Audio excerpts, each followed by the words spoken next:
አለም ነሽራህ ለከ ሶድረክ ደረትክን አላሰፋንልህምን ይላል ማለት ደረትክን አላሰፋንልህምን የሚለው ሁለት አይነት ትርጓሜ ይኖረዋል። አንደኛ ይሄንን እንግዲህ እስላምን የሚባል ነገር ለማምጣት ባንተ ላይ ደረትህ ይሄን ነገር እንዲሸከመውና እንዲረዳው አሰፋንልህ እና ቁርአንን የአላህን የቁርአን ተቀብለ በደረትህ እንድትይዘው እምነትን እንድትቀበል እና ከዛም ደግሞ የጌታን መመሪያ ተራሳ አልፈ ለሌሎቹ ማሰራጨት ትችል ዘንዳ በህሊና ውስጥ በቀላሉ እንዲሰፍር አድርገንልሃል አመቻችተንልሃል አይደለም እንደ ይላቸዋል ማለት።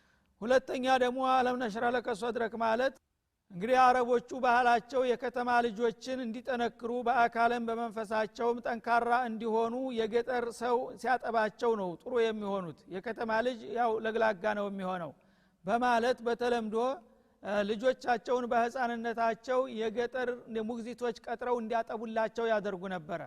በዛ መሰረት ነብዩ አለይሂ ሰላቱ ወሰለም ቀደም ሲል እንደጠቀስነው አባታቸው ገና እርጉዝ ሆነው ነው የሞተባቸው። አሁን የገጠር ሰዎች የሚያጠቡት ልጅ ፈልገው ወደ መካ ከተማ በሚመጡ ጊዜ ሌሎቹ የባለጸጋና የሀብታም ልጆችን አገኙ፣ ጥሩ ደሞዝ የሚከፍላቸው ማለት ነው። ሐሊመቱ ሰዕዲያ የምትባለው የሳቸው ሙግዚት ግን አላገኘችም ማለት ነው።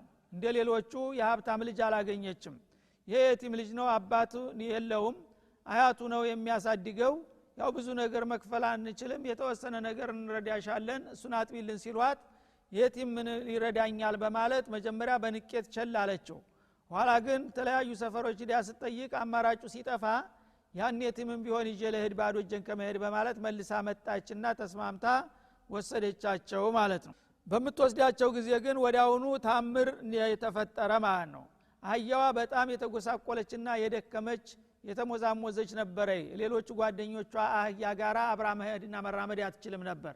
ስትመለስ ግን አህያይቱ በጣም ነቃችና ሌሎቹን እየቀደመች መሄድ ጀመረች ማለት ነው። እና ምን ሆነች አህያ እያሉ ሰዎች ይገረሙ ጀመረ። ኋላ እንደገና እዛ የሴትዮዋ ጡት ደግሞ ችግረኛ ስለሆነ አልነበረውም ጡት ማለት ነው። እና ልጅ አላት የወለደችው ልጅ እሱን እያለዘለዘች ነበረ። ልክ ነብዩን ተረክባ አህያዋ ላይ ይዛ በምትወጣበት ጊዜ እንደ ባለጸጋዎቹ ሴቶች ወዳውኑ ጡቷ ተሞላ ማለት ነው። እና የራሷንም ልጅ እሳቸውንም በጣምራ ማጥባት ጀመረ። ሁለቱንም አጥግባ ጡቷ እንደዚህ ተለጥጦ እየተንጠባጠበ ተመለሰች ማለት ነው። ኧረ ይሄ ልጅ ታምር ነገር ነው፣ ይሄን እሱ ተያዝኩ በኋላ ይኸው ጡቴን ፈነዳ፣ አህያዬም ነቃች፣ እንዴ የተባረከ ልጅ ነው እያለች ይዛ ሄደች ማለት ነው። እዛ በምትሄድ ጊዜ ደግሞ የበለጠ ወዲያውኑ ዝናብ ጣለ። ፍየሎቿ